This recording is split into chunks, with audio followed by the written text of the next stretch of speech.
next day delivery on thousands of products. Just order by phone, online or in store before 6 p.m. and we'll deliver the next day. From the small right up to the big bulky stuff. Next day delivery. It's got our name on it. Wix. This program contains strong language now on ITV4. The guy with the glasses who review on Teenage Mutant Ninja Turtles. It's Nostalgia Critic.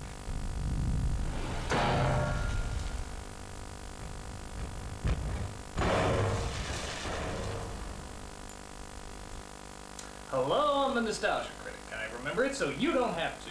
As you all know, I love everything nostalgic. But since day one of starting this show, everybody has been requesting me to do a certain CGI film that actually came out rather recently. A little film known as TMNT. I guess since I grew up with the other Ninja Turtle movies, everyone wants to know what I think of this newest one. And since the Ninja Turtles were a large part of my childhood, I could technically include this as something nostalgic. Now, I am not one to fall victim to peer pressure. I just do what everybody tells me in the hopes of feeling less insecure. So, I have decided to review the latest installment to the Teenage Mutant Ninja Turtle films. Is it any good? Is it as strange or even as bad as some of the others? Well, let's take a look. So it starts off with our opening sequence, which apparently is so cheap they couldn't even bother to spell out the entire title. We get a narrator played by Lawrence Fishburne who introduces us to our heroes. 4 turtles, genetically reborn in the sewers of New York. Wow. Brief. I mean, geesh, they expect us to buy this whole mutated turtle thing pretty quickly, don't they? Most people would consider that a little out of the norm. I mean, is the title the only real backstory we're gonna get about him? How the hell do you think they describe the Star Wars trilogy? A guy with a sword, his father. They don't get along. This is like the briefest description of the Ninja Turtles ever. Imagine if you didn't know who the Ninja Turtles were. You'd swear you were high listening to this. Named after the great Renaissance masters and trained as ninjas. But now a greater evil is poised to destroy their very brotherhood. An evil born 3,000 years ago. Yeah, we thought the turtle story was kinda slow and a little lame, so we decided to make up another story. Enjoy! And a warrior king named Yaohu led a brotherhood. In his quest, the warrior learned of a constellation known as the Stars of Kikan, opening a portal to a world of unknown power. Upon the portal's opening, 13 monsters were released into our world. Are we still in the same movie? When did we suddenly become 300? I mean, you just glanced over the Turtles' backstory. What makes you think we're gonna give a crap about this one?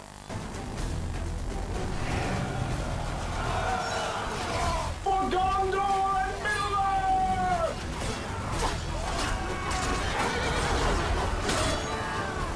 You know what I just realized? This isn't a movie. This is an intro to a fucking video game.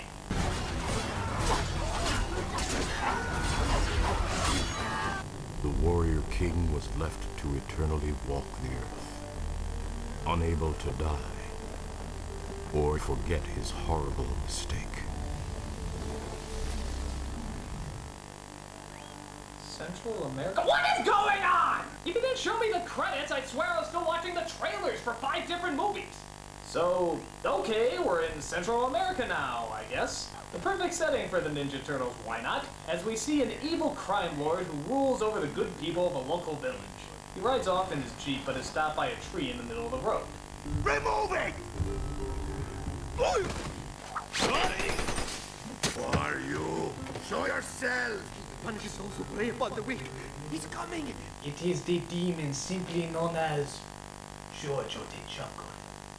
No, it turns out it's a Teenage Mutant Ninja Chupacabra who puts that evil criminal in his place. This draws the attention of April O'Neil, voiced by Sarah Michelle Gellar, who gave up her job as news reporter and now has the popular occupation of Tomb Raider Adventure Huntress. I don't know, her job's never actually explained.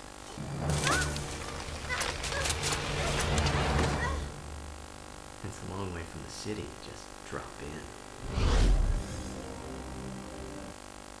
Okay, so they barely explain the Turtles' backstory because apparently they're making this film for the fans who already know it.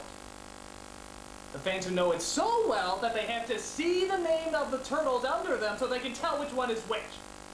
That makes sense! Whatever. So Leonardo explains to April that he's in Central America because his master Splinter sent him there. Why? Because he needs to find his inner bullshit or something to lead the rest of the turtles properly. And how are the other turtles, you may ask? Well, April fills us in that Donatello is a customer service rep for a computer company, and Michelangelo is a children's entertainer. Wait. The turtles have jobs? Well, I mean, I guess they have to get their pizza somehow, but... What? Were they stealing the money before? Are the checks sent to the sewer? Do they go to the bank? Do they apply online? What the hell am I talking about? Turtles can't get jobs! Raphael, on the other hand, is turned into a reptile without a cause, as he continues to be doing what the turtles should be doing, fighting crime. Only he dresses up as a fearsome crime fighter simply known as the Night Watcher, because I guess a giant radioactive green monster wasn't intimidating enough. Your training period ended a year ago, and Splinter says you don't write anymore. Splinter sent me down here to become a better leader. I can't go back a failure. Besides, these people need me more than my brothers do. Did we miss a movie somewhere? I mean, last time I checked, they went time traveling or some shit. When did all this self-discovery nonsense happen? I don't know. I just know something's missing. Like the plot that brought us here. So we cut back to New York, where we see the other turtles doing their normal shtick. Skateboarding, eating pizza, all that good stuff. But Mikey seems to miss the good old days. I remember how they used to feel, busting up crime syndicates. Sure, they had a bunch of guns, but they weren't like these guns. Why'd you do this to yourself, Mikey? Those glory days are over. Forget about them. Get on with your life. Concentrate on your work. Yeah, smoking like a true has-been. What am I missing? Why aren't you fighting crime anymore? Nobody's stopping you! This isn't the amphibian version of The Watchmen. Just don't do it! I would love to know what it is that you do that's so great. At least we're contributing around here. All you do is sleep all day. Yeah, I do nothing. You're right.